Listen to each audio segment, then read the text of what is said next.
से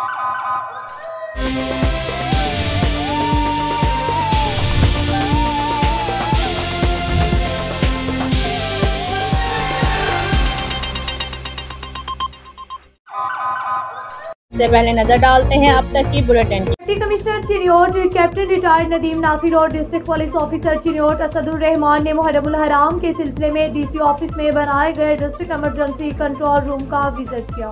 district emergency control room का visit किया गया और तमाम मुतल्लिका डिपार्टमेंट के अमले की हाजिरी को चेक किया गया और दीगर इंतजाम का जायजा भी लिया गया। अफसरान ने इंचार्ज कंट्रोल रूम समेत दीगर डिपार्टमेंट को 24 घंटे चौकस रहने की हिदायत जारी कर दी।